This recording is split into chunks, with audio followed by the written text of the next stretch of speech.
மழை அடிச்சாலும் காற்று அடிச்சாலும் புயல் வந்தாலும் வெள்ளம் வந்தாலும் வெயில் வந்தாலும் கொரோனா வந்தாலும் எது வந்தாலும் நாங்க தான்.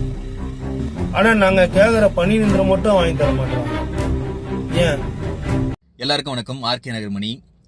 இந்த கொரோனா டைம்ல நம்ம கண்ணுக்கு கடவுளா தெரிஞ்ச ரெண்டு பேர், ஒன்னு டாக்டர், இன்னொன்னு கார்பரேஷன் ஒர்க்கர்ஸ், தூய்மை பணியாளர்கள்.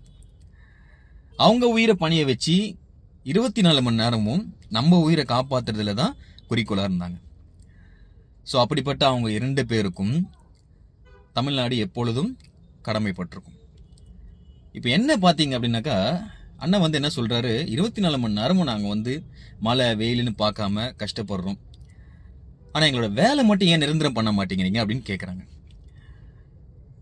50 வருஷமா பண்ணாதது 60 நாள்ல எப்படியா பண்ண முடியும்? இந்த ரீல் கேசட் அப்படின்னு இருக்கும் அந்த காலத்துல. அந்த ரீல் கேசட்டை அந்த ரீலை ப்ராப்பரா வெளியே எடுக்காம பிச்சு எரிஞ்சு சின்ன பின்னமா ஆக்கிட்டு போயிட்டாங்க. அதை நாங்க ப்ராப்பரா பண்ணணும் அப்படின்னு பாக்குறோம். கொஞ்சம் மிஸ் ஆனா கூட அந்த கேசட்டும் வேஸ்ட், அந்த ரீலும் வேஸ்ட்.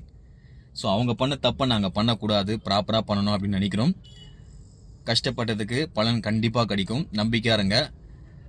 இன்னைக்கு எப்படி எதிர்பார்க்காத விதமா இளைய தளபதி விஜயன் அவர்கள் மக்களோட பிரச்சனை போய் பார்க்கறாரு, அதே மாதிரி உங்களோட பிரச்சனையும் தீர்வுக்கு வரும்.